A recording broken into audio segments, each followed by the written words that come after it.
त्यांचा पेहराव जर तुम्ही बघितला असेल तर ते संन्यासी वेशात आहे.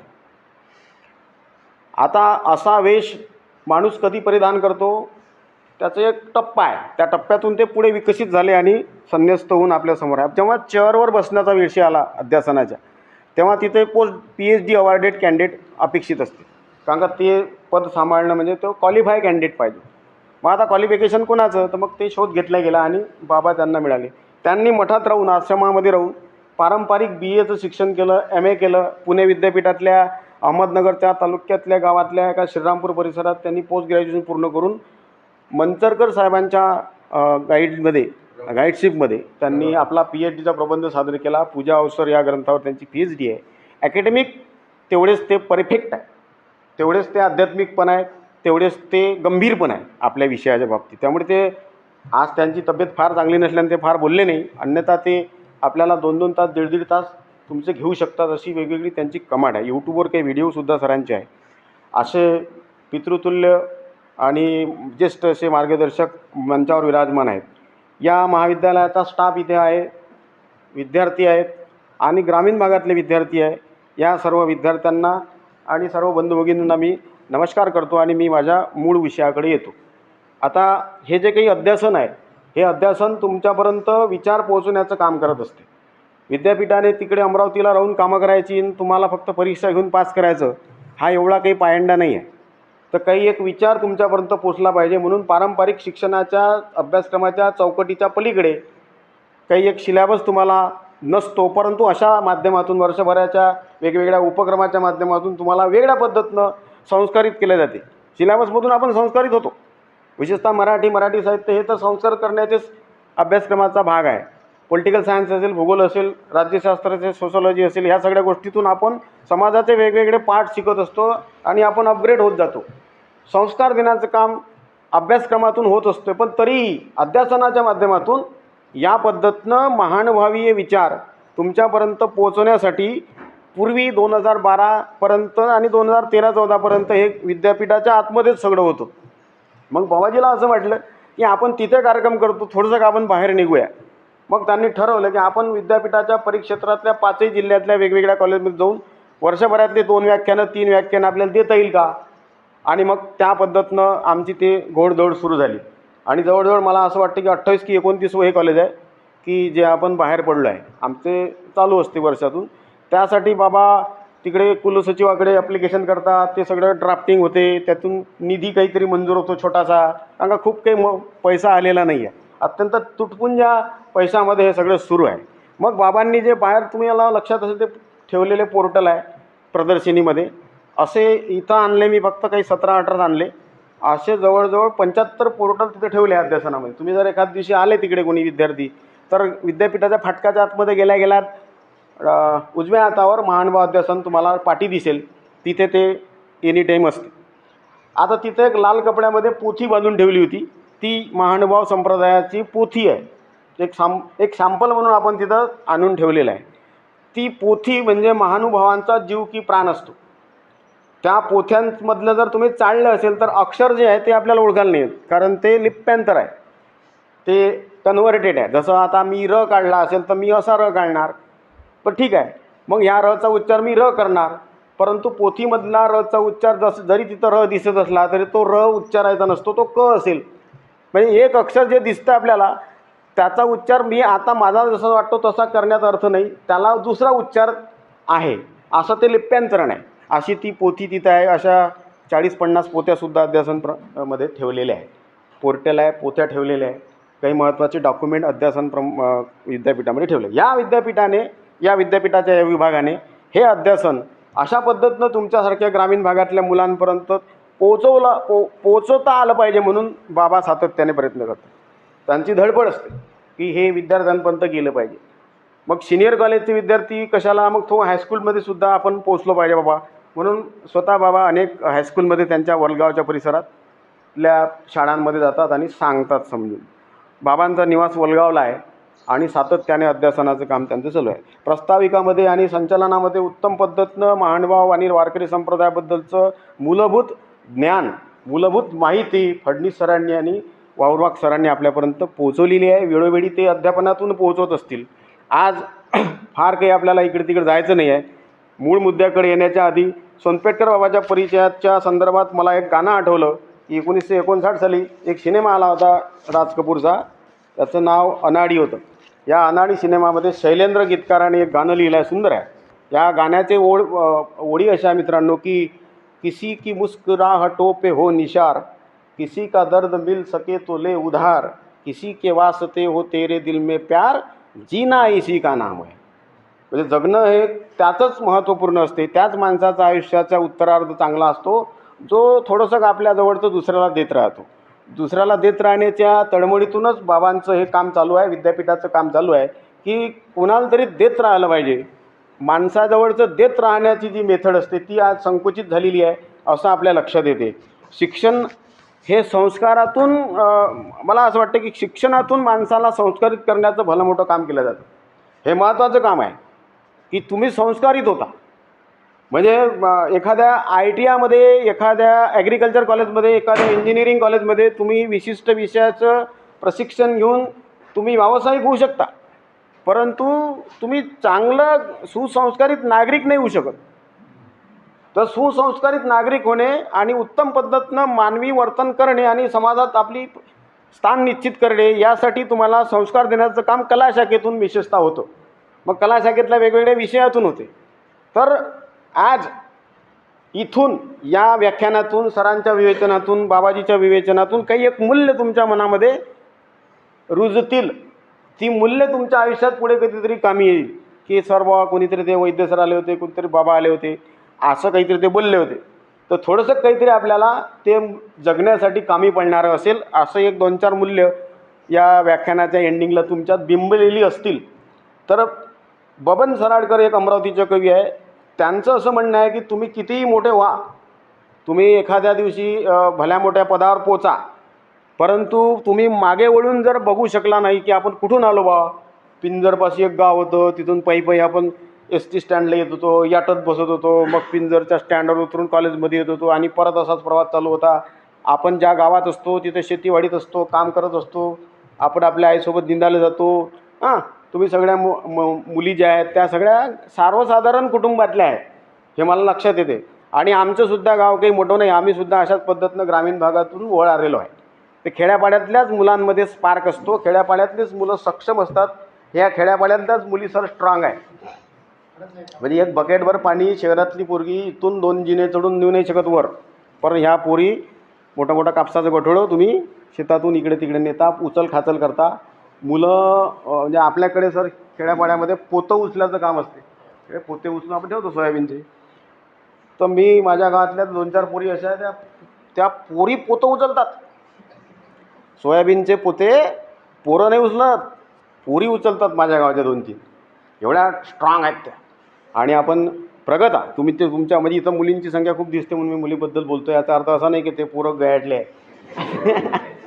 तेही स्ट्रॉंगच आहे. मला हे म्हणायचं आहे की तुम्ही स्ट्रॉंग आहे. आणि आता तर काळ तुमच्या सोयीचा काळ आहे. तुम्हाला वेगवेगळ्या क्षेत्रात आरक्षण आहे, तुमच्यासाठी पदं रिक्त आहे. ते गव्हर्नमेंट पदं नाही काढून राहिलं त्याच्यापेक्षा जाऊ द्या, जेव्हा केव्हा काढतील ते. तर तुमचं भविष्य चांगलं आहे आणि तुमची फिजिकली फिटनेस खूप महत्त्वाचा असतो.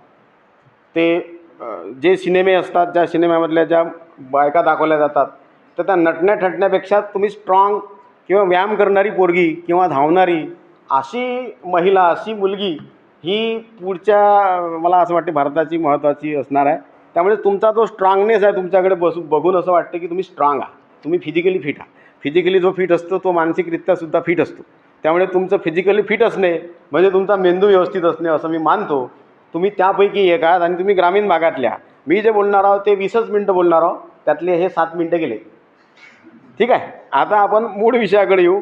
ते जे बबन सराडकर नावाचे कवी आहेत ते असं म्हणतात, त्यांनी असं म्हटलं आहे की तुम्ही भल्या मोठ्या ठिकाणी जा, कुठेतरी पोचा, तिथून जेव्हा तुम्ही मागं पाहाल तेव्हा तुम्ही तुमच्या ज्या जुन्या आहेत गोष्टी, ज्यामध्ये आई असेल, वडील असेल, आपला भाऊ असेल, आपले शिक्षक असतील, ज्यांनी तुमच्यावर संस्कार केले आहे, तुम्ही तिथं पोचले आहे, त्याच्यासाठी तुम्हाला जे जे बॅकग्राऊंड होतं त्या बॅकग्राऊंडला तुम्ही विसरू नका. ते सांगताना त्यानं 4 लाईन लिहिलेल्या आहे. कवितेतल्या ओळी आहे की शिडीवरून शिडी गाठत जावे, सुटलेल्या पायऱ्यांसाठी थपकू नये. म्हणजे शिड्यांना जशा पायऱ्या असतात ना, मग आपण जेव्हा टॉपवर जातो तेव्हा मागून 4-5 पायऱ्या आपण आलेलो असतो. मग त्या पायऱ्या होत्या म्हणून आपण वर आलो, त्या नसत्या तर छलांग मारून आपण वर गेलो असतो काय. मग खालच्या ज्या बेसवाल्या ज्या पायऱ्या आहे, शिडीवरून शिडी गाठत जावे, सुटलेल्या पायऱ्यांसाठी थबकू नये, मात्र जेव्हा अंतराळ कवेत असते तेव्हा पहिल्या पायरीला विसरू नये. हे महत्त्वाची गोष्ट आहे. आपण ज्या गावातून आलो, ज्या खेड्यापाड्यातून आलो, ज्या आईवडिलाकडून आलो, ज्या भावानं आपल्याला मोठं केलं, ज्या भावानं आपल्याला सायकल शिकवली, ज्या आईनं आपल्याला भाषा शिकवली, ज्या बापानं आपलं सगळं टोले घेतले, कष्ट केले आणि आपल्यासाठी खूप काही करून ठेवलं, त्या आईवडिलाला, त्या संस्कारक्षम घराला, ज्या धार्मिक संस्कारातून तुम्ही उभे झाल्या, त्या संस्काराला विसरता कामा नये. ते संस्कार तुमचे कुठलेही असो. तुम्ही वारकरी कट्टर असाल तर तुम्ही वारकरी चालू द्या. तुमचा ख्रिश्चन तुमच्या घरात असेल, येशू ख्रिस्त, ते चालू द्या. बुद्धिस्ट तुम्ही असाल तर बुद्धाचे करुणा आणि बुद्धाची एकूण हे तुमच्या स्मरणात आणि आचरणात असली पाहिजे. कोणतीही असो, ज्या धार्मिक वारसात तुमचा जन्म झालेला आहे, तो धार्मिक वारसा तुम्हाला टिकवायचा आहे. या पहिल्या शिडीतली पहिली पायरी ज्या पद्धतीनं विसरू नका असं बबन सराडकर म्हणते, त्याच पद्धतीनं आपल्याला आपलं घर विसरायचं नाही आहे आणि आपल्या आईवडील आयुष्यात कधी विसरू देऊ नका. हा एक मौलाचा संदेश देतो आणि विषयाकडे येतो. विषय आता सोपा आहे. सेकंड इयरच्या पोरी किती इथे लिटरेचर असणाऱ्या, मराठी लिटरेचर असणाऱ्या कोण आहे इथं? कमी आहे का विषयाला ॲडमिशन? 14च पोरी आहे. हरकत नाही, हरकत नाही, म्हणजे उलट चांगला आहे. त्या नाही आहे तर त्यांना हे सोबत रिपीट झालं असतं. तर आजचा जो मला विषय दिलेला मित्रांनो, तो विषय आहे की एक दृष्टांतपाठ नावाचं पुस्तक महानुभाव संप्रदायातलं महत्त्वाचं पुस्तक आहे, ग्रंथ आहे. या दृष्टांतपाठाच्या पुस्तकातला एक थोडासा भाग आहे, तो तुमच्यासमोर मला मांडायचा आहे. ते पुस्तक मोठं आहे, मी सोबत आणलेलं आहे.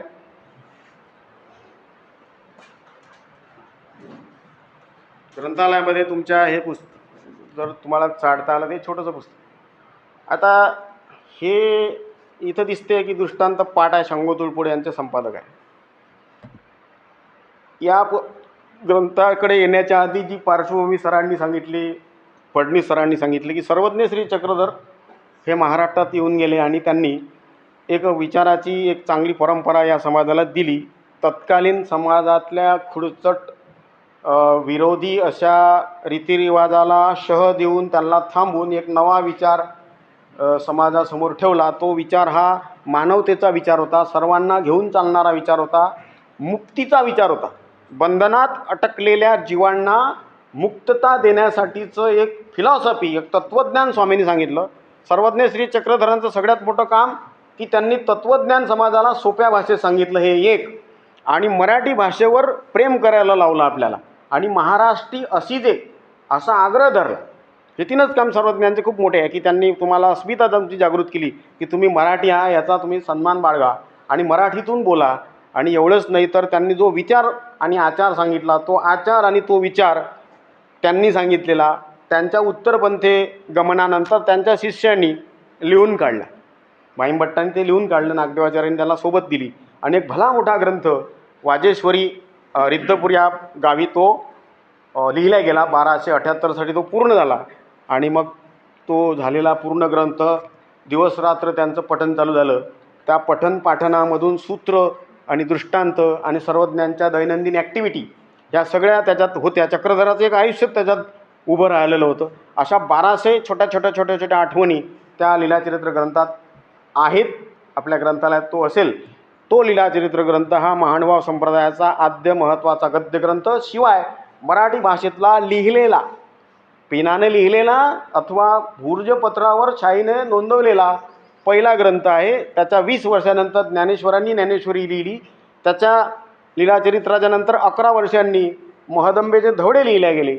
मराठीतली पहिली कविता व मराठीतलं पहिलं गद्य लिहिणारा संप्रदाय म्हणजे महानुभाव संप्रदायाचे हे तत्कालीन 2 लेखक आहे, ज्यामध्ये महदंबा नावाची स्त्री आहे. मराठीतली पहिली कविता कोणं लिहावं तर एका स्त्रीने लिहिली. बरं, तिनं का लिहिली? तत्कालीन त्यांच्यासोबत तर बरेच लोक होते, त्यांना नाही ते स्फुरलं. महदा ईसेने याच्यासाठी काव्य लिहिलं, कारण का महदा ईसा जास्तीत जास्त कालावधीसाठी सर्वज्ञांच्या सोबत होती आणि सर्वज्ञांनी जे वेळोवेळी तिला कथा सांगितल्या वेगवेगळ्या, त्याच्यात कृष्णाच्या कथा मॅक्झिमम होत्या. त्या कृष्णाच्या कथा तिनं ऐकून तिला भागवतात जाऊन ती भागवतसुद्धा ऐकायची. तर याच्या मिक्समधून तिला कृष्ण रुक्मिणीच्या विवाहाविषयीची कथा सुचली आणि गोविंद प्रभूच्या आदेशाने ती तिच्या मुखातून ती बाहेर आली, ती महदंबेचे धवडं. ते पहिलं मराठीतलं काव्य आहे जे एका स्त्रीनं गायलं असं आवाजाने, नंतर ते लिहिलं गेलं. म्हणजे एका स्त्रीने मराठी काव्याचा उदय केला असं आपल्याला म्हणता येते. पुढे त्या एका लीळाचरित्र ग्रंथातून भले मोठे ग्रंथ लिहिले गेले, त्यातलाच हा एक ग्रंथ आहे. त्या लीळाचरित्रातनी वेळोवेळी चक्रधरांनी दृष्टांत सांगितले आपल्या शिष्यमंडळींना. हे सगळे दृष्टांत बाहेर काढले गेले. केशिराज नावाच्या एका नागदेवाचार्यांच्या शिष्याने यातले दृष्टांत बाहेर काढले आणि सेपरेट दृष्टांत पाठ नावाचा ग्रंथ लिहिला. दृष्टांत म्हणजे एखादी गोष्ट जी पलीकडे आहे, दृष्टीने जी दिसू शकत नाही, दृष्टीचा जिथं अंत होतो आणि पलीकडे काहीतरी आहे, याचा अर्थ इकडे आहेच पण तुम्ही ते पाहू शकत नाही, तुमची मर्यादा आहे. जिथं दृष्टीचा एंड होतो, अंत होतो, असं दृष्टीच्या पलीकडलं दृष्टीच्या इकडल्या उदाहरणाने घेऊन समजून सांगणारं भाग म्हणजे दृष्टांत. जे पलीकडे आहे, जे आपल्याला आकलन होत नाही, असं पलीकडलं लौकिक गोष्टीचा आधार घेऊन पटवून देणे. इकडलं सगळं माहिती आहे आपल्याला, म्हणजे आपलं जे जगणं आहे सगळं, आपल्या अवतालभोवतालच्या ज्या वस्तू आहेत, पदार्थ आहेत, काही प्राणी आहेत, यांचा संदर्भ घेऊन पलीकडलं जे आहे, जे ईश्वराचं ज्ञान असेल, पारलौकिक जे जग आहे, हे पारलौकिक जगातलं सगळं लौकिक जगातल्या गोष्टीचा संदर्भ घेऊन पटवून देण्याचा भाग म्हणजे दृष्टांत. हे 114 दृष्टांत सर्वज्ञ श्री चक्रधराच्या मुखातले आहे आणि ते त्यांनी वेळोवेळी सर्वसामान्यांना पटवून देण्यासाठी सांगितले आहे. आता हे 114 आहेत टोटल. सिलॅबसमध्ये हे पुस्तक आपण अभ्यासक्रमात लावलं यावर्षी. याच्यात त्यातले 40 सिलेक्ट केले आपण. यातले 114 मधले 40 याच्यात आहे आणि अभ्यासक्रमात ते पुस्तक आहे, आपल्या ग्रंथालयात ते असेल. यामध्ये सगळी प्रस्तावना आहे, विस्तृत दीर्घ अशी प्रस्तावना या ग्रंथाला अजय देशपांडे आणि मी स्वतः ती लिहिलेली आहे. आता या दृष्टांतपाठ ग्रंथाचा करता सर्वज्ञांचे दृष्टांत आहेत, पण ते लीळाचरित्रात विखुरले होते. ते कलेक्ट करणारा केशिराज नावाचा विद्वान गृहस्थ लेखक कवी त्या काळात होता आणि त्याने ते कलेक्ट केले आणि वेगळा असा दृष्टांतपाठ तुमच्यासमोर ठेवला. नंतर सरांनी म्हटलं त्या पद्धतीनं 400-500 वर्ष हा संप्रदाय लिमिटमध्ये होता, माहीत नव्हता पब्लिकला. त्याचं कारण असं आहे, आचार धर्म या पंथातला खूप कठीण आहे. हे जे गणवेश संन्याशांचा जे आहे, ही मंडळी जी आहे, यांचा आचार धर्म दिवस निघाल्यापासून रात्री झोपेपर्यंत एक ठरवून दिलेली आचारसंहिता त्यांना पाळावी लागते. ती कठोर आहे की सर जसं म्हणाले की 3 वाजता उठावं लागते. स्मरणाचा जो कालखंड आहे तो ते ठरलेला काळ आहे, त्याच काळात उठावं लागते वगैरे वगैरे बऱ्याच काही गोष्टी आहेत. या सर्व आचार परंपरेची जी काही हे आहे चौकट आहे, ती चौकट एवढी हे आहे की ती तत्त्वज्ञानाची चौकट आहे. ती तत्त्वज्ञानाची चौकट पालन करणारी मंडळी कमी आहे आणि म्हणून मग हे काही जमत नाही बाबा आपल्याला, हे खूप कठीण आहे, हे कोण शिकणार आहे, एवढ्या देवतांचं सगळं हे गणित. म्हणून इथून सर्वसामान्य माणसं ते काही आकलन त्यांना झालं नाही आणि ते फक्त विद्वान लोकच ते करत राहिले आणि विद्वान लोकांनी ते टिकवून ठेवलं. मग असं लक्षात आलं की सगळं जग ओपन झालेलं आहे. बाबासाहेब स्वतः 3-3दा सांगायचे की तुमचा काय पंथ आहे समजून सांगा आम्हाला. ते औरंगाबादच्या मठात गेले आणि त्यांनी म्हटलं की हे पाहू द्या, आम्हाला थोडं जाणून घेऊ द्या. तर तिथं सांगण्यात आलं की तुम्हाला दीक्षा आपला उपदेश घ्यावा लागेल तरच आम्ही ते सांगतो. बाबासाहेब म्हणाले हे असं खूपच झालं, ते उपदेश घ्या आणि आपत आणता. तर ते मोकळेपणानं काही सांगितलं गेलं नाही. उभी कोलते यांनी थोडं वरवरचं त्यांना सांगितलं. पण बाबासाहेबांची इच्छा होती की ज्या पंथात मानवता महत्त्वाची आहे, परंतु ईश्वर वगैरे आहे, ठीक आहे, पण ईश्वराच्या तत्वामध्ये इक्वेलिटीचं कुठं आहे का ते त्यांना दिसली. चक्रधराच्या आयुष्यात स्वतः समतेचं आचरण होतं आणि बाबासाहेबाला ते पटलं सुद्धा होतं. बाबासाहेबांना महानुभाव पंथाविषयीचे 2 सुंदर वाक्य वापरलेले आहे, ते बाबासाहेबांच्या चरित्रात आपल्याला आढळतात. थोडक्यात काय तर बंदिस्त समुदाय हा विचार होता आणि हा मोकळा केला गेला आणि आज सर्वत्र त्याचं प्रिंटिंग रूपात देवनागरी लिपीत आपल्यासमोर पुस्तक रूपाने उपलब्ध आहे. म्हणजे आज आपण कोणते पुस्तक या पंथाचं ग्रंथालयातून काढून वाचू शकता, ती अलीकडल्या काळातली देवनागरी लिपीबद्ध केल्या गेलेली आहे. पूर्वी हे 150 वर्षाच्या आधी हे सगळं लिपीबद्ध नव्हतं. ते पलीकडे जे पोथी ठेवली आपण ते तसं होतं. त्यामुळे आज आपल्याला ते वाचता येते. मित्रांनो, आज दृष्टांतपाठाच्या अनुषंगाने आपल्याला बोलायचं आहे. सर्वज्ञांनी अत्यंत चपकलपणे, अत्यंत हुशारीने, कारण का सर्वज्ञांच्या समोर काही राजे रजवाडे नव्हते. सर्वज्ञ श्री चक्रधर हे असे एक व्यक्तिमत्व आहे जे कॉमन नेहमीसाठी सर्वसामान्यांच्या दरबारी जातात, त्यांच्या घरी जातात चक्रधरांच्या लीळा जर तुम्ही पाहिल्या तर रामधरण्या राजाचा जर कालखंड सोडला सर, तर याशिवाय चक्रधराच्या आयुष्यातला सगळा सहवास आणि भ्रमंती ही कॉमन पब्लिकच्या घरी आहे. ते धरण्या राजानं खूप रिक्वेस्ट केली होती की चला आमच्या घरी. ते आले आणि शेवटी ते राहिले कसे तरी आणि शेवटी उदास होऊन चालले गेले. सर्वज्ञ श्री चक्रधरांनी आपला सोबती आणि सखा हा कॉमन माणूस मानला, विशेषतः बहुजन म्हणू आपण आपल्या भाषेत. त्यातलं जे लोकजीवन शब्दातला लोक जो आहे, टायटल जे आहे विषयाचं, त्यातला लोक शब्द म्हणजे लोकशाहीतला लोक, पब्लिक. पब्लिक म्हणजे कोणती पब्लिक? Common public. अलीकडल्या भाषेत आपण त्याला बहुजन म्हणतो. मॅक्झिमम लोक अशा अर्थाने पब्लिक लोक. तर लोक, आता जो काळ दृष्टांतपटात दिसतो तो 800 वर्षापूर्वीचा काळ आहे. म्हणजे बरंच काही बदल. म्हणजे आज आपल्याला लक्षात येते की खूप प्रगत झालेलो आपण. सगळं रस्ते आहे, चकाचक सगळे टेलिफोन फोन सगळं आपल्याकडे नेट कव्हरेज आहे आणि अख्खं जग आपल्याला त्या मोबाईलच्या 3 इंचाच्या ह्याच्यात दिसते, बरोबर आहे. सगळं जग आपल्याला खिशात आहे आपल्या. फक्त रिचार्ज पाहिजे आपल्याला मोबाईलमध्ये. अख्खं जग आपल्या या 3 इंच बाय 2 इंच या स्क्रीनवर आलेलं आहे. असं एवढं ट्रिमेंडस चेंज झालेलं आहे. अशा आजच्या काळात जेव्हा आपण मागं जातो, चक्रधराच्या काळात जेव्हा विषय घेतो आपण चर्चेले, तेव्हा आपल्या असं लक्षात येते की काळ 800 वर्षापूर्वीचा आहे, जुना आहे.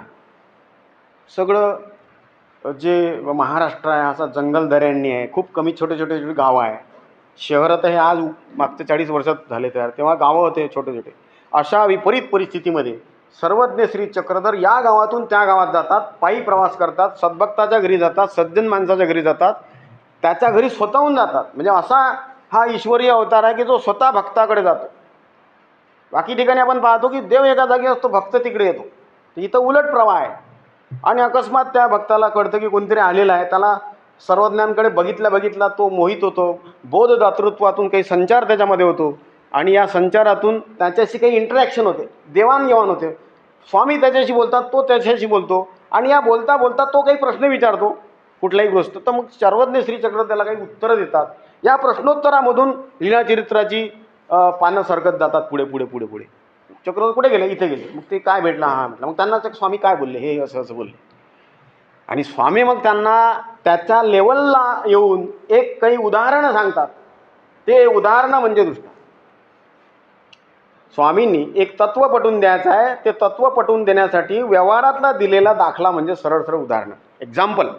फॉर एक्झाम्पल म्हणतो आपण आणि सांगत जातो. तशाच पद्धतीनं सर्वज्ञांनी काही उदाहरणं सांगितली. ही उदाहरणं म्हणजे दृष्टांत होय. असं 114 दृष्टांत आहे. त्याचे भाग केले जातात. काही ईश्वराचा बोधदातृत्व देणारी, काही ईश्वराचं अस्तित्व सांगणारी, काही जीवाचं मळकर्मी सांगणारी दृष्टांत, असं त्याचे पार्टिशन करता येते आपल्याला. या सर्व 114 दृष्टांतामधून आपल्याला आजच्या विषयासाठी निवडायचं आहे केवळ या दृष्टांतातून दिसून येणारं कॉमन माणसाचं जगणं, जीवन, लोकजीवन.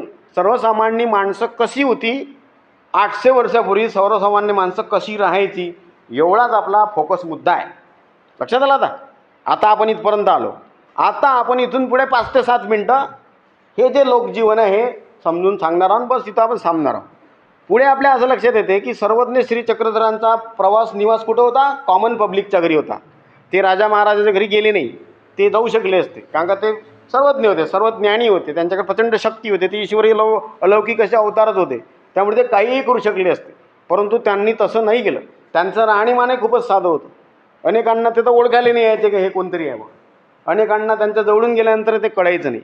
अशा या सर्वसामान्य दिसणाऱ्या, असणाऱ्या, परंतु प्रचंड प्रकांड पंडित असणाऱ्या सर्वज्ञांचं जो काही भ्रमंती होती, जे काही निवास होता, जे अटन विरण जे होतं, जे ते कॉमन पब्लिकच्या घरी होतं. आणि त्या कॉमन पब्लिकच्या मनाच्या किंवा त्याच्या लेवलला येऊनच चक्रधरांनी दृष्टांत कथन केले आहे.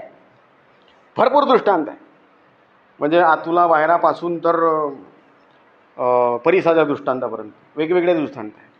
या सगळ्या दृष्टांताची गोळाबेरीज जेव्हा आपण आपल्यासमोर ठेवतो, मग आपल्या असं लक्षात येतं की चक्रधरांचा जो अभ्यास आहे किंवा चक्रधराचं जे काही चिंतन आहे, जी मांडणी आहे, जो आवाका आहे, तो एवढा व्यापक आहे की हत्तीचा दृष्टांत जेव्हा ते सांगतात तेव्हा परब्रह्म परमेश्वर काय आणि तुम्ही आम्ही काय याचं परफेक्शन तिथं जाणवलं जातं. परदृश्य अवतार, उभयदृश्य अवतार ह्या अवताराच्या संकल्पना सांगताना बरोबर उंबऱ्याचा, आतुलाचा आणि बाहेरचा दृष्टांत सांगतो. परफेक्शन ज्याला म्हणतो आपण, तर ते परफेक्शन खूप महत्त्वाचं आहे. हे परफेक्शन सांगता सांगता त्यांनी समोरचे माणसं पाहिली कोणती आहे. समोर जर साधे शेतकरी आहेत, मजूर आहेत, व्यावहारिक आहे, व्यवसाय करणारे आहे, हे लक्षात घेऊन त्यांना त्यांचा आवाका किती आहे. त्यांच्यासमोर शेतीचे अवजार आहे, शेतीवाडी आहे, गुरंढोरं आहे, त्यांच्या गावात लोहार आहे, एखादा दगड काम करणारा, खनिकर्म करणारा व्यक्ती आहे, एखादा कुंभार आहे.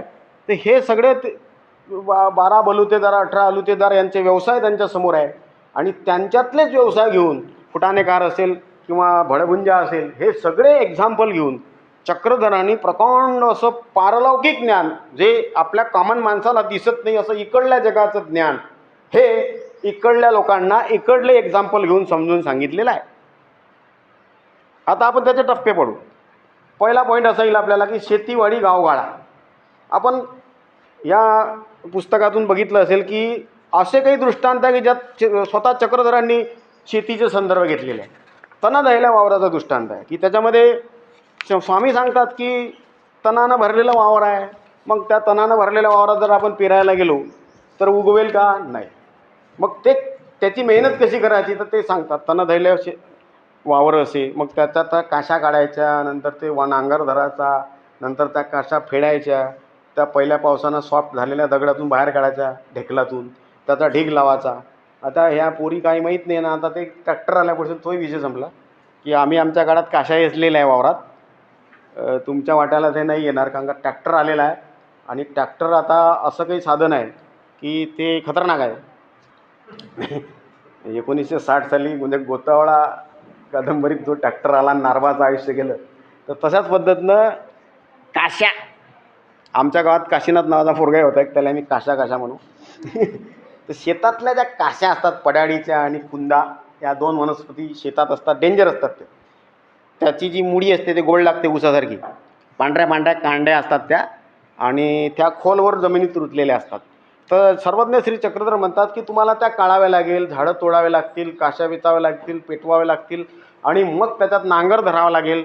नांगरानंतर जमीन उलती पालती करावी लागेल, आणि मग जेव्हा पहिल्या पावसाच्या आगमनानंतर त्यात आपण पेरणी करू.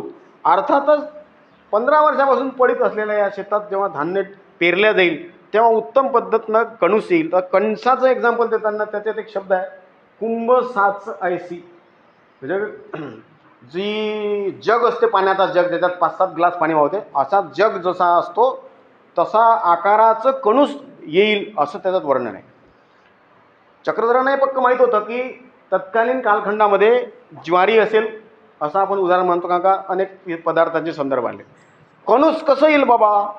ह्या पडितातल्या वावरातल्या कासा वेचल्यानंतर, व्यवस्थित तणधळलेल्या वावराला स्वच्छ केल्यानंतर कणीस कसं येईल याचंही वर्णन स्वामी करतात. आणि बरोबर सर्वसामान्यांना ते पटते की हो बरोबर आहे. मग तशाच पद्धतीनं माणसाच्या जगण्याला ज्या वेगवेगळ्या वृत्ती प्रवृत्ती आणि इच्छा आकांक्षांचा जसा छळ लागलेला आहे, तो जर एकदाचा गेला की माणूस स्वच्छ होईल, अशा पद्धतीनं त्याच्या मागचा संदर्भ. प्रत्येक सूत्रामागं एक दृष्टांत स्वामींनी सांगितला आहे. ते सूत्र महत्त्वाचे. आणि आजचा आपला विषय सूत्राशी संबंधित नाही आहे. आपला आजचा विषय हा दृष्टांतातलं लोकजीवन असल्याने आपण सूत्राला आणि तत्वाला थोडं बाजूला ठेवतो आहे. तर गावगाळा दिसते, शेतीवाडी दिसते, एवढंच नाही तर शेतीची रखवाली करणारा माळेकर दिसतो. आपल्याकडे सोकारी म्हणतो आपण त्याला. अलीकडे पंचायत समितीमार्फत कंपाऊंडसाठी लोन भेटते वाटते, काहीतरी आहे. तो एक तार टाकून देते तो चारही भोवतात शेताच्या, आणि आता तो घरी चालला जाते. कोणी देतं ते डीजेवर एक हे लावते शेतीची रखवाली करायसाठी, पेनड्राईव्ह लावून देते तो, आणि ते बोंबलत राहते ते यंत्र. वाननेरं किंवा नीलगाय किंवा डुकरं येऊ नये शेतात. आता आज जे काही रखवाली करायची आहे शेतीवाडीतली, ती रखवालीचे इन्स्ट्रुमेंट बदलले. पूर्वी एक सोकारी असायचा, त्याला टेम्पो घेऊन हातात तो चारही भोवताल फिरत राहायचा, आणि त्याचा एक वेगळा अवतार असायचा. त्याच्या खतरनाक चपला असायच्या, आणि त्याचा तो पेटा फागोटा आणि लंबा, त्याच्याकडे कुऱ्हाडीचा दांडा, आणि तो फिरत राहायचा वावरात. मग त्याला कधी कधी शेतातलं पीक उंच झाल्यावर त्याला ते पलीकडलं दिसायचं नाही. मग तो काय करायचा, त्या शेताच्या झाडावर, धुऱ्यावर एखादं बाभळीचं किंवा कडुलिंबाचं झाड असायचं, त्याच्यावर चढून त्याला मचान बाजून तिथं बसला राहायचा. कोणी आलं का पहा. तर माळेकर, सोकारी आपल्या भाषेत, वऱ्हाडातल्या भाषेत, त्या माळेकराचा दृष्टांत स्वामींनी इथं सांगितला आहे की तो कोण, तर तो ईश्वर, जो हाय उंचीवर जाऊन सगळ्या लोअर पातळीवरच्या प्रत्येकाची ॲक्टिव्हिटीचं नोंद घेतो, तर त्याच्याच वावरात बाजूला एक चोट्टा असतो, तो येणाऱ्या जाणाऱ्याला लुटतो. त्या वराडीला एखादी वरात जात असते, त्यांना थांबवतो, त्याच्याकडे सोने चांदी घेतो. नवरी जात असतात, त्याला अडवतो, चाकू दाखवतो, त्याच्याकडे दागिने काढून घेतो. एखादे संन्यासी असतो, त्याच्या हिस्सं खासक करतो. असा या चोट्ट्याच्या ॲक्टिव्हिटी हा माळेकर बघत असतो. आणि एक दिवस मात्र तो सापडतो. लोक त्याला प्लॅन करून पकडतात आणि त्या तत्कालीन असलेल्या त्या माळेकराला आपलं त्या राजासमोर नेऊन त्याची फरमाईश होते, त्याला शिक्षा दिल्या जाते. तिथे शिक्षेची अलॉटमेंट ज्या दिवशी होते तिथे सगळे लोक जमा होतात. आणि मग त्या माळेकराला वाटते की चला तिथं जाऊन पाहू थोडंसं काय. मग लोक आपसात बोलतात, कैसा गोरा गोमुटा धारे धाकुटा राणी याचा पुत असा दिसतू असे. असा गोरा गोरा आहे, गोरा डमटा आहे, एखादा राणीचा पोरगा शोभे असा आहे, हा कसा काय चोर असणार, काहीतरी गडबड झाली आहे, कोणतरी बळजबरीने याला पकडून आणलेला आहे. तशा या कॉमन पब्लिकच्या चोराविषयीच्या ज्या भावना आहेत त्या ऐकून माळेकर आपला ब्लँक ते आपलं काय घोंगळं, धनगराचं जे घोंगळं असते ते घोंगळं घेऊन हातात काठी घेऊन तिथं पब्लिकची ती प्रतिक्रिया ऐकत असतो. आणि मग तिथे जाऊन ते म्हणतात, यांनी जितले जितले कृतकर्मे केली असेल ते मी जाणते असते. आणि आता राजानं त्याला खूपच कमी शिक्षा दिली. राजाने त्याला शिक्षा दिली असती की तर रे भाऊ असं असं, ही राजाची शिक्षा कमी आहे, याचे एवढे तुकडे करा, मोठ्यात मोठे तुकडे करा आणि त्याचे छोटे छोटे तुकडे करा की जेणेकरून कुठलाच अवशेष याचा शिल्लक राहिला नाही पाहिजे. असा तो माळेकराचा दृष्टांत आहे. चोराला शिक्षा देणाऱ्या राजाने जी काही चोराला शिक्षा दिली आहे ती अल्प आहे. कारण या प्रत्येकाच्या ॲक्टिव्हिटीचं निरीक्षण माळेकरांनी केलेलं असतं. आणि मग अशा पद्धतीनं राजा, तो माळेकर, तो चोर, ते कॉमन जाणं येणं, शेतीवाडी, रखवालदारी, शेतीशी संबंधित जो व्यवहार आणि वर्तन त्या काळात होतं ते दृष्टांतातून आपल्याला दिसते. पब्लिक दिसते, शेतीवाडीशी रिलेटेड त्या गोष्टी दिसतात. गावगाळा दिसतो, गावात काय करतो, एक हाती येतो म्हणजे लोहार येतो, सगळेजण मिळून त्याला ते दुकान उभं करण्यासाठी मदत करायला लागतात. आपल्या गावात कधी कधी खेड्यापाड्यामध्ये, आता हे तुमचं गाव खूप मोठा आहे पिंजर, आमचे गाव खूप छोटं होते, तिथे एक लोहाराचा दुकान यायचं, तो आपला पाल उभा करायचा ते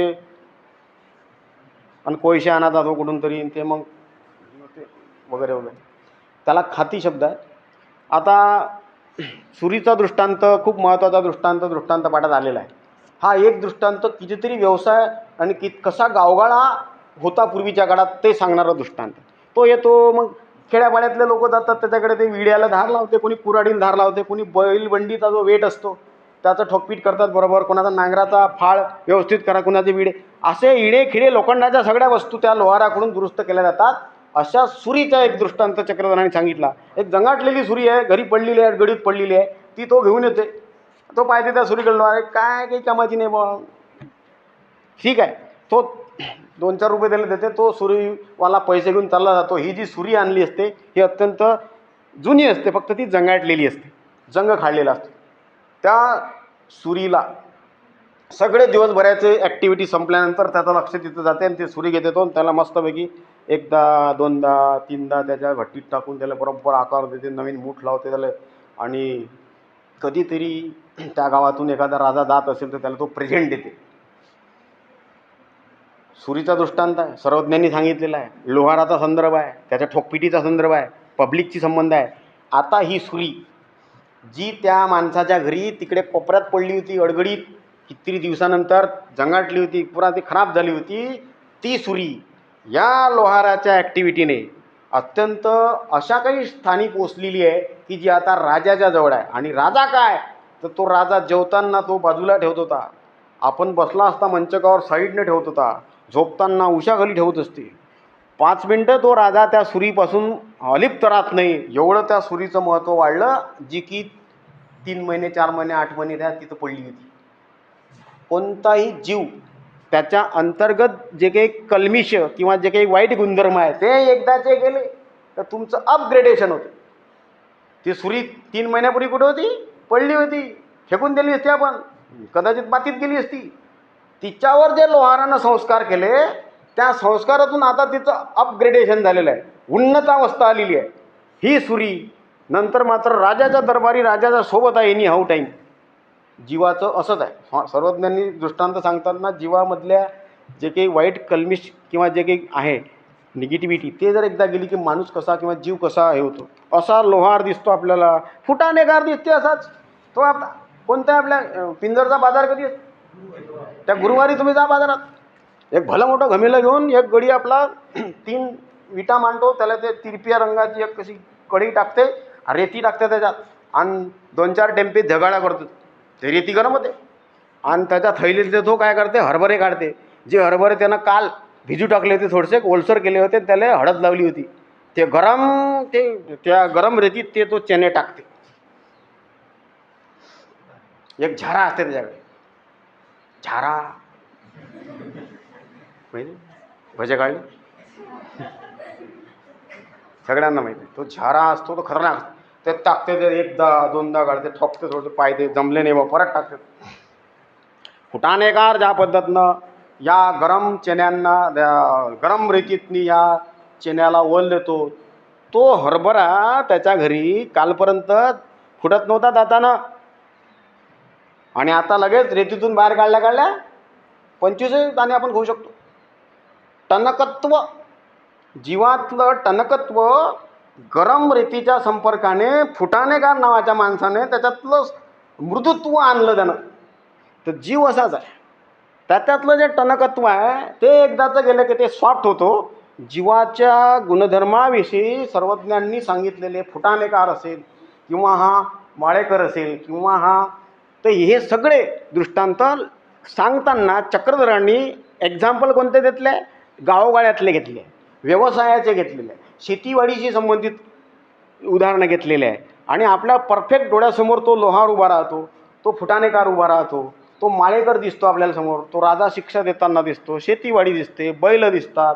अशा पद्धतीनं गावखेड्यातल्या गावगाड्यातल्या लोकसमूहाचे व्यवसायाचे संदर्भ घेऊन चक्रधरांनी अत्यंत चांगल्या पद्धतीनं पटेल, समजेल, उमजेल, आकलन होईल अशा पद्धतीचे दृष्टांत सांगितलेले आहे. तुम्हाला असं माहीत असेल की स्वयंपाक करणारी बाई, चाटशीचा एक दृष्टांत, चम्मच, चाटू. तुमच्या घरी लाकडाचा चाटू आहे का? लाकडाचा चम्मच आहे कोणाच्या घरी? लाकडाचा चम्मच मिळतो, पिंजरच्या यात्रेतून घेऊन जातात आपलं बाजारातून. चाटू म्हणतो आम्ही, आमच्या काळात खूपच होता तो. आणि आमची आई त्यांना त्या पापड्या टाकताना त्या चाटूचा यूज करायची, आंबील शिजवायची त्या गंजामध्ये. आणि आपले हे जनरल जे चम्मच आहे हे स्टीलचे गरम होते, तो चाटू गरम नाही होत, तो लाकडाचा असतो. त्याला चाटशी शब्द आहे, दृष्टांतपटात तो आलेला आहे. ती जी कोणी स्त्री असते ती अत्यंत उत्कृष्ट कुशल अशी स्वयंपाकी नसते स्त्री. फक्त ती फडी म्हणजे तो चाटू त्याला बरोबर तिला माहीत असते. कांदे बघारणीतनी कांदे किती वेळ तिला असं करायचं, कांद्याचा रंग काळा, जिरं टाकलं, आता मोहरी टाकली, तुम्ही करता ते सगळं. पोहे करायचे आहे तर ते किती वेळ त्याला गरम ठेवायचे का काळे होऊ द्यायचे कांदे? शेंगदाणे टाकले आपल्याला पोहे बनवायचे आहे तर शेंगदाणे काळे कट होऊ द्यायचे काय? त्याला एका लिमिटपर्यंत आपण ते करतो, असं पटकन हे टाकून पटकन. आता हे जे काही कौशल्य आहे, ही जी स्त्री आहे कुठलीही स्वयंपाक करणारी, त्या स्त्रीला टाईम बाइंडिंग असते. तिला माहीत असते की तेल किती गरम होऊ द्यायचं, कांदे कधी टाकायचे, मिरच्या कधी टाकायच्या, मोहरी कधी टाकायची, जिरं कधी सोडायचं त्याच्यात, हे सगळं आपल्याला माहीत असते. आपण उत्कृष्ट पद्धतीने स्वयंपाक करतो आणि आपण टाईम टू टाईम त्याचं आपल्याकडे घड्याळ असते किंवा आपल्याला ते माहीत असते. पटकन आपण ते कमी करतो किंवा तुमच्याकडे चुली असेल तर ते विस्तो ओढतो किंवा गॅस असेल तर मोठा करतो. कौशल्य तुमच्या त्या चम्मचमध्ये आणि तुमच्या त्या चमच्या फिरवण्यामध्ये आहे. हे घेऊन त्या चक्रधरांनी चाटशीचा दृष्टांत सांगितलेला आहे. चक्रधरांनी तेही नाही सोडलं. कॉमन पब्लिक, आता रामदन्ना राजाच्या घरी स्वामी होते तर त्यांनी त्या रामदन्ना राजाच्या घरी कसा स्वयंपाक व्हायचा याची कोणतीच लीळ नाही आहे सर. परंतु चाटशीचा दृष्टांतातनी चक्रधरांनी सांगितलेलं दुसरं कॉमन माणसं, कॉमन स्त्री कशा पद्धतीनं व्यवसाय करायची, कसं तिथं दैनंदिनी असतं, तर ते चक्रधरांनी आपल्या दृष्टांतात वारंवार सांगितलं. कारण का ज्याला दृष्टांत सांगायचा आहे तो सर्वसामान्य आहे, त्याला अनुसरून स्वामींचे सगळे दृष्टांत आहे. राजा दिसते आपल्याला कधी कधी शिक्षा देताना, आताच माडेकरांच्या दृष्टांतात पाहिला आपण.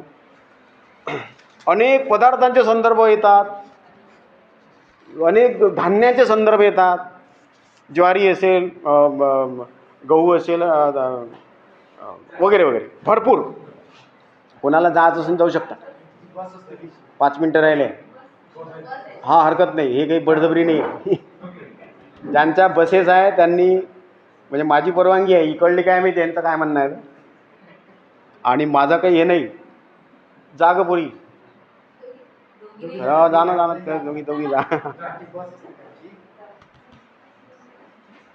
हा हा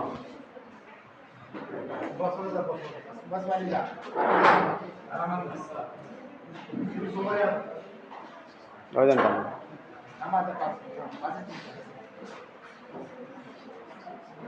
झालं शेवटले 2-3 मिनिटच राहिले आपले.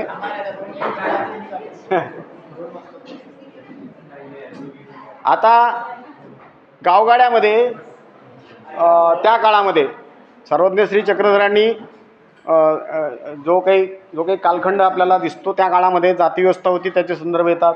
विविध जाती प्रजातीचे संदर्भ येतात, त्यांच्यामध्ये इंटरॅक्शन होत्या तेही दिसते. काही एक काल्पनिक गोष्टी होत्या त्याचेही संदर्भ लोकजाणीवेतून आलेले आहे, ते पण त्याच्यात दिसते. उदाहरणार्थ परिसाचे 2 दृष्टांत याच्यात आहे. एक आधारी याच्या परिसाचा दृष्टांत आहे, ज्याच्यामध्ये ग्रामीण भागातलं जे कुटुंब आहे ते कसं गरिबीत असते, शेतीवाडी असते त्यांच्याकडे, आणि त्यांच्याकडे चुकून एक महात्मा जातो आणि तो त्या सेवेला प्रसन्न होतो आणि त्याच्याकडला एक परिसाचा स्पर्श त्याच्याकडच्या सगळ्या लोखंडाला करतो. असा एक दृष्टांत आलेला आहे. आधारी याच्या परिसाचा दृष्टांत. या दृष्टांतामध्ये मोठा दृष्टांत आहे, संपूर्ण पद्धतीने लोकजीवन चित्रित झालेलं आहे. तो म्हातारा, त्याची बायको, त्याचं गरिबी, त्याचं घरदार, त्याची शेतीवाडी, शेतीतले सगळे अवजारं, त्याची नावं, आणि त्या महात्म्याने केलेलं एक प्रकारचं स्पर्श परिसाचा, हे असं सगळं दिसते. त्याच्यातला जो परिस आहे हा परिस काल्पनिक आहे. हा काही अलीकडल्या काळात कुठं आपल्याला दिसत नाही किंवा तो असं जाणवत नाही, किंवा फक्त तो पुराणांमध्ये किंवा अशा कोणत्या तरी ग्रंथांमध्ये दिसतो. तर अशी परिस नावाची संकल्पना दृष्टांतपटात दिसते, जी लोकजीवनाशीच रिलेटेड आहे. मग पुढे एक दुसऱ्यांदा एक परिस असा असतो की एक शेवटी एक परिसर दृष्टांत आपण टाकलेला आहे की परिस हा लोखंडाचं सोनं करतो, पण जे लोखंडाचं सोनं झालं आहे ते सोनं दुसऱ्या लोखंडाला जर लावलं तर ते सोनं होणार नाही. परिसानं याला टच केला, हे सोनं झालं. परिस इकडे आहे, आता हे सोनं दुसऱ्या लोखंडाला लावलं ते सोनं होणार नाही. हे स्वामींनी सांगताना त्याच्यामागं अध्यात्म आहे, एक तत्व आहे. तर चक्रधरांनी हे जे परिसाचे दृष्टांत दिले, एक कल्पवृक्षाचा दृष्टांत आहे, वेवाचा दृष्टांत, की कवनी एकू साडी असे तो हाटा वेवो घेया जाय, हाटू वेव नाही तव एका वृक्षातळी येऊन निजे, वरप आहे तव एक त्याला सोयीची त्याच्या हिशोबाची अशी एक दांडी दिसते. साडी म्हणजे विणकर, कपडे विणणारा, कापसापासून सूत कताई करून त्या सुतांना धाग्यात ववणारा एक जाती समूह आपल्याकडे होता, त्याला आपण साडी म्हणतो. आता ती जात SBC मध्ये आहे. धाग्यापासून वस्त्र विणणारा साडी, तो आपल्याला 12व्या शतकात चक्रधराच्या दृष्टांतात दिसतो.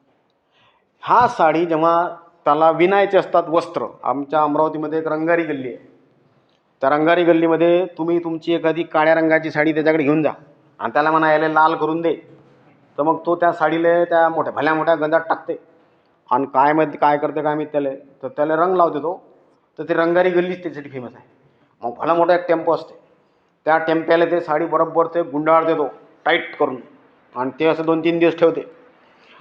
तर तशाच पद्धतीनं वेवाच्या दृष्टांतात ते भलं मोठं काडी आणायला तो मार्केटमध्ये जाते. तर त्याच्या असं लक्षात येते की मार्केटमध्ये काही त्याला भेटत नाही, तो येऊन कंटाळा झोपून जाते का झाडाखाली, आणि वर जेव्हा तो झाडाच्याकडे पाहतो त्याला असं वाटतं की हे जे काही दिसते झाडाची फांदी, या फांदीचा आपला बरोबर वेवाचा जो काही आपल्या मनात आहे, जेव्हा जे पाहिजे होतं आपल्याला ते आहे, झटकन ते तुटतेन खाली येऊन पडते. त्याला वाटतं जमलं. बरं, तो साडी एवढा साधा सिंपल आहे की तो काही फार लवकर उठते, तो घेऊन चालता होते मार्ग. त्याला हे वाटत नाही की आपल्याला हे कसं काय आपल्या मनात आलं 2 मिनिटात ते पडलं बा टेम्पो, हे काय चमत्कार झाला, याच्या फसकटातच तो पडत नाही. तुला साधा सिंपल दिसते मला. तो उचलते ते निघून जाते, ते झाडच आवाज देते त्याला, अगा मी कल्पवृक्ष प्रसन्न झाली काही माग. आता सांगा, एवढं मोठं झाड बोलते आहे, 2 सेकंदात माझ्या मनात काहीतरी आलं आणि ते येऊन पडलं, तर हा झाड काही साधं सुद्धा नाही आहे असं त्यानं कल्पना नाही केली. फार चक्रधरांना ते लांबवायचं नसेल, कदाचित शॉर्टकटमध्ये करायचं असेल म्हणून. मोडीले तोडीले आणखी वेवची दे, काय म्हणते तो, की एक कमी होतं मला तर भेटलं, पण पुढे मागे मला परत या मार्केटमध्ये पिंजरले यायला वेळ नाही मला, लय दूर गाव आहे, तर मग आणखी एक असं मला टेम्पो दे बाबा. इथं तो दृष्टांत समजेल. आता त्या व्यवहाच्या दृष्टांतामध्ये जो साडी आहे, जो विणकर आहे, जो कपडे धागा विणतो, आता 12व्या शतकात ही अशी माणसं होती, 12व्या शतकात ही लोहार माणसं होती, 12व्या शतकात फुटाणेकार होता, 12व्या शतकात चाटून स्वयंपाक केला जात होता, 12व्या शतकातनी परीस कन्सेप्ट होती, कल्पतरू कन्सेप्ट होती, 12व्या शतकात हिरेखान होती, रत्नपारखी होते. हे असे सगळे व्यावसायिक दिसतात आपल्याला. आणि हे सगळं लोकांमिळून एक गावगाळा चालायचा. शेतीवाडी होती, शेतीत पिकवल्या जात होतं, विकल्या जात होतं, व्यावसायिक होते. आदर सत्कार केला जात होता. जसा तो आधारियाच्या परिसराच्या दृष्टांतामध्ये अननोन माणूस आहे, तो संध्याकाळची वेळ झाली आहे, गावात पाऊस पडत आहे, तो येते, गावात शेवटलं घर दिसते, त्याला वाटतं की एक घर आहे, इथं कोणतरी बाई दिसते बाबा, सहज तो अंगणात येते, तर ते बाई त्याला तांब्यावर पाणी देते, त्याची रात्रभर शुश्रूषा करते, सेवा करते. आदर सत्कार आहे. अननोन माणूस आहे, ओळखीचा नाही आहे, तो तिकडून येऊन काही कातावला नाही की बायकोवर, कोण्याही माणसाला ठेवला बाबा, आपण दुसऱ्या दिवशी काता देतो बायको की माय हे शेतीचे अवजार होते, लेखाचे काही कामाचे नाही, कोणत्या बुड्याला आपण रात्री ठेवला, तर तो झापते त्याच्या बायकोले. पण त्याची बायको नंतर हे लक्षात आणून देते की जे लोखंडाचे आपले अवजार होते ते तर सोन्याचे झाले. थोडक्यात सांगायचं काय, ही जी काही माणसांमधल्या जगण्याची रीतिरिवाजाची ही काही मेथड होती, जी आदर सत्काराची मेथड होती, ही सगळी मेथड चक्रधरांनी आपल्या परफेक्ट दृष्टांतात वापरली. आणि यातून समग्र लोकजीवन साकार होते. आणि आपल्या लक्षात येते 800 वर्षापूर्वी कशा पद्धतीनं गावगाळा होता, कशा पद्धतीनं लोक राहायचे, कशा पद्धतीनं व्यवसाय होते, कशी माणसं एकमेकांना बोलायची, कसं देवभक्त होता किंवा देव भोळेपणा होता किंवा श्रद्धा होती ईश्वरावर, कसा राजा असायचा, शासन कसं व्हायचं, शिक्षा कशी दिल्या जात होती, हे सगळे संदर्भ लोकजीवनाच्या चौकटीत चक्रधरांनी दृष्टांतातून ठेवले आहे. हे विखुरलेलं आहे इकडे तिकडे, हे असं एकत्रित आपण ते केलेलं आहे. आजचा आपला विषय हा इथं भला मोठा आहे, तो बरंच काही सांगता येते, पण तुमचं ते कपॅसिटी असते, खूप काही आपण फार बसू शकत नाही, एक लिमिट असते. या विषयाला मी इथं पूर्णविराम देतो. महाविद्यालयामध्ये या व्याख्यानाच्या एका फोनवरून वाहरवाग सरांनी त्यांना तात्काळ होकार दिला, ते तयार झाले.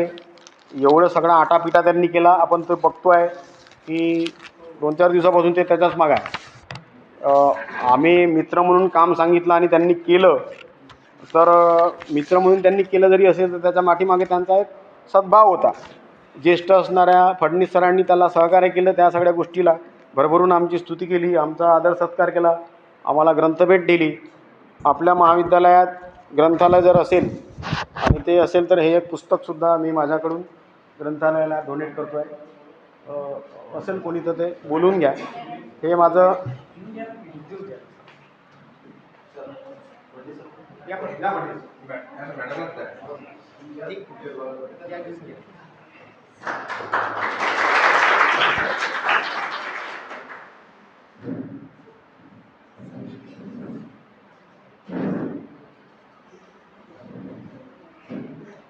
आज या ठिकाणी येऊन आनंद झाला,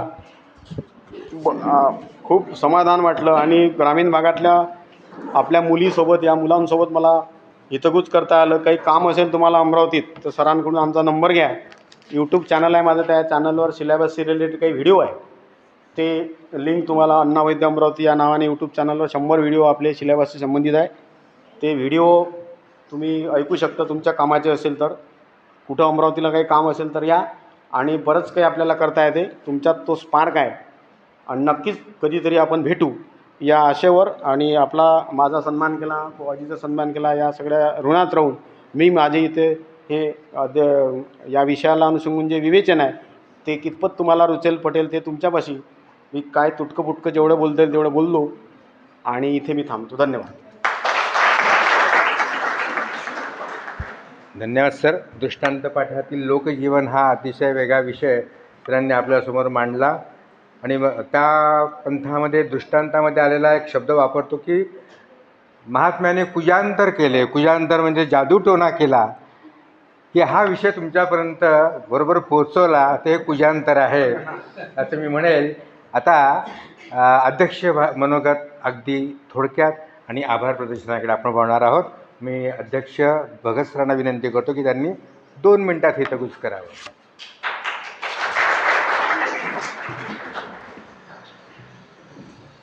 ज्यांच्या नावावर आपलं विद्यापीठ